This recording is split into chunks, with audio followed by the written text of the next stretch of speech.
علی بھائی مسلمانوں کی پستی کی وجہ صرف ایک جملے میں کیا ہو سکتی ہے؟ قرآن سے دوری، بس۔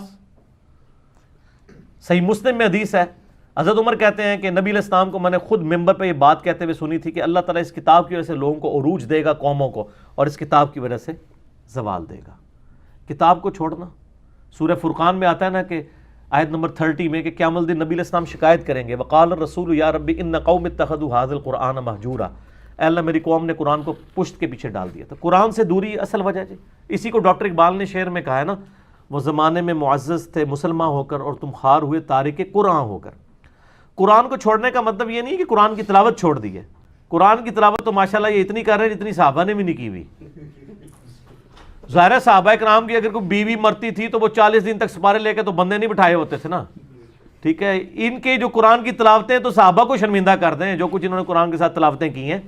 قرآن کو چھوڑنے کا مطلب ہے اس کی تعلیمات کو پس پش ڈال دی ہے، ٹھیک ہے۔ حالانکہ قرآن پاک میں کیا تھا، وَأُوحِيَ إِلَيَّ هَذَا الْقُرْآنُ لِأُنذِرَكُم بِهِ وَمَن بَلَغَ، اے نبی فرما دو قرآن مجھے اس لیے وحی کیا گیا اس کے ذریعے میں تمہیں بھی تبلیغ کروں اور جس تک پہنچ جائے وہ بھی اس کے ذریعے تبلیغ کرے۔ ہم نے مردے بخشوانے کا ذریعہ بنا لیا اسے، حالانکہ اس طریقے سے کوئی بخشش نہیں ہونی ہے۔ جب تک ایک بندے نے پوری زندگی قرآن کھول کے نہیں پڑھا اس میں لکھا کیا ہوا ہے، اس کے مرنے پہ آپ 40 حافظ قرآن لا کے اس پہ سپارے پڑھواتے رہیں گے تو اسے کیا فائدہ ہونا ہے؟ تو مسلمانوں کی پستی کی ایک وجہ ون لائن میں اگر بیان کی جائے تو وہ یہ ہے کہ مسلمانوں نے قرآن کو پیٹھ کے پیچھے ڈال دیا، بس قرآن کو چھوڑ دیا۔ آج قرآن کو پکڑ لیں، اور جو غدیر خم پہ حدیث ہے صحیح مسلم میں اوپر تلے 4 حدیثیں ہیں، 6225 سے 6228 تک۔ اپنی وفات سے تقریباً 2-2.5 مہینے پہلے خطبہ دیا آپ صلی اللہ علیہ وآلہ وسلم، فرمایا آگاہ ہو جاؤ میں بھی ایک انسان ہوں، قریب ہے کہ اللہ کا قاصد یعنی موت کا فرشتہ میرے پاس آئے اور میں اس کی دعوت کو قبول کر لوں۔ میں اپنے بعد تم میں 2 چیزیں چھوڑ کے جا رہا ہوں بھاری، ان میں سے پہلی چیز اللہ کی کتاب ہے، اس میں ہدایت ہے، اس میں نور ہے، یہ اللہ کی رسی ہے، جو اس کو پکڑے گا ہدایت پہ ہوگا، جو چھوڑ دے گا گمراہ ہو جائے گا۔ تو یہ آپ علیہ السلام خود فرما رہے ہیں اللہ کی رسی وَاعْتَصِمُوا بِحَبْلِ اللَّهِ جَمِيعًا وَلَا تَفَرَّقُوا، اور دوسری چیز میرے اہل بیت ہیں ان کے معاملے میں تمہیں اللہ کا خوف دلاتا ہوں کہ ان کے ساتھ حسن سلوک کرنا۔ تو قرآن اللہ کی رسی، قرآن ہدایت کے لیے، قرآن جو ہے وہ گمراہی سے بچنے کے لیے قرآن کو پکڑنا، سب کچھ چیز تانا بانا ہے ہی قرآن کے گرد ہے۔ قرآن کو پس پش ڈال دیا تو ون لائن جرم مسلمانوں کا، اور یہ جرم اجتماعی جرم ہے، اور یہ یہاں تک جرم رہتا نا کہ قرآن کو چھوڑ دیا تب بھی میں کہتا ہے چلو یار کوئی اتنا بڑا جرم نہیں ہے، الٹا یہ کہنا شروع کر دیا قرآن و حدیث ڈائریکٹ نہ پڑھو گمراہ ہو جاؤ گے۔ سر کوئی یہودی آپ کو آ کے ممبر پہ کہنا قرآن و حدیث ڈائریکٹ نہ پڑھو گمراہ ہو جاؤ گے، ہم کہیں گے اللہ کا دشمن ہے اس لیے ہمیں کہہ رہا ہے۔ لیکن مسلمان نما، یہودی نما مسلمان ممبر پہ چڑھ کے آپ کو کہتا ہے قرآن ڈائریکٹ نہیں پڑھنا، اور پھر آپ کو اوٹ پٹانگ مثالیں دے گا، جی وہ دیکھیں جی وہ دوائی لینے کے لیے ڈاکٹر کے پاس جاتے ہیں۔ سر قرآن پڑھنے کے لیے آپ کے پاس آتے ہیں تو آپ قرآن پڑھاتے نہیں ہیں نا، آپ قرآن کیا پڑھاتے ہیں، نہ اس کا ترجمہ پڑھاتے ہیں، آپ بزرگوں کی تفسیر تھما دیتے ہیں۔ قرآن پڑھائیں نا، کیا لکھا ہوا ہے قرآن کس منہ سے پڑھائیں گے؟ قرآن میں تو پہلے صفحے پہ آ رہا ہے ایاک نعبد و ایاک نستعین، اور انہوں نے روزانہ یا علی مدد کا نعرہ لگانا ہے، یہ کس طرح پڑھائیں آپ کو ایاک نعبد و ایاک نستعین؟ قرآن میں تو جگہ جگہ آتا ہے اطیعوا اللہ و اطیعوا الرسول، تو ظاہر ہے جو بار بار یہ پڑھے گا وہ تو بار بار یہ کہے گا نا کہ آپ مجھے یہ نہ بتائیں کہ فلاں بزرگ فرماتے ہیں، فلاں مفتی صاحب کا فتویٰ ہے، مجھے بتائیں اللہ اور اس کا رسول کیا کہتا ہے، تو دماغ خراب ہو جائے گا۔ اچھا ہے سیانے جے، انہوں نے پتہ ہے کہ یہ کام خراب ہو جانا ہے، کر رہے ویسے ٹھیک ہو تسی، دنیاوی اعتبار سے بالکل ٹھیک کر رہے ہیں کہ قرآن حدیث پڑھنے سے بندہ ان کے مسلک پہ نہیں رہے گا، ہاں مسلمان بن جائے گا، ان کے مسلک کا بندہ نہیں بنے گا، بندے کا پتر بن جائے گا، علمی کتابی ہو جائے گا، ٹھیک ہو گیا۔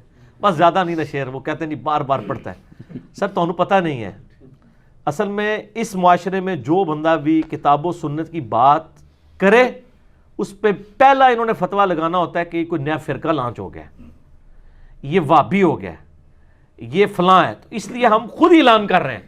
کوئی وابی تو کبھی نہیں کہے گا میں وابی نہیں ہوں، کہ نہ میں وابی نہ میں بابی، میں ہوں مسلم علمی کتابی، نہ میں وابی ہوں نہ بابوں کا ماننے والا، بابوں کا دفاع کرنے والا بابی ہوں۔ یہ بابی میں نے ٹرم ڈیوائز کی ہے، ان کے بزرگوں نے صرف ایک ٹرم ڈیوائز کی تھی نا، وابی، تو اپنے لیے وہ ٹرم ڈیوائز کرنا بھول گئے تھے، ٹھیک ہے نا۔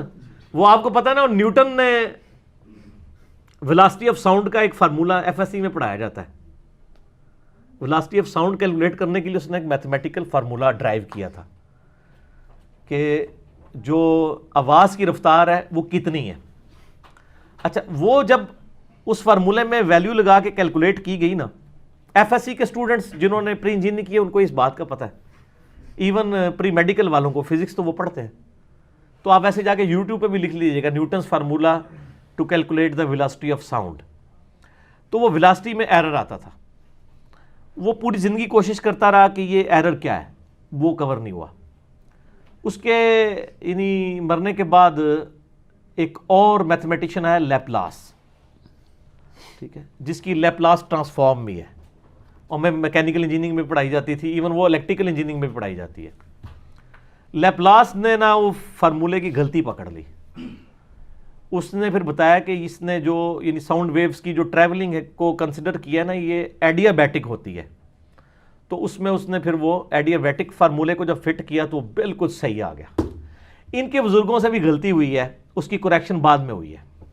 انہوں نے وابی وابی وابی وابی ٹرم ڈیوائز کی, لیکن اپنی کرنا بھول گئے, ہم جو مرضی کریں. تو ہم نے بتایا کہ نہیں, یہ ہیں بابی, بابوں کا دفاع کرنے والے. ہم نے اسی قافیے پہ کہہ دیا اور پھر عرض بھی کر دیا کہ نہ میں وابی نہ میں بابی, میں ہوں مسلم علمی کتابی. اب اس کا ایک نیا ورژن بھی آ گیا سر, میں تھا وابی میں تھا بابی, اب ہوں مسلم علمی کتابی. یہ ایک بندے نے نیچے شعر لکھا ہوا تھا, ٹھیک ہو گیا نا. اس نے اس کی یعنی اس میں پیروڈی میں ایک جو ہے نا وہ اپنے دل کا درد بھی بیان کر دی.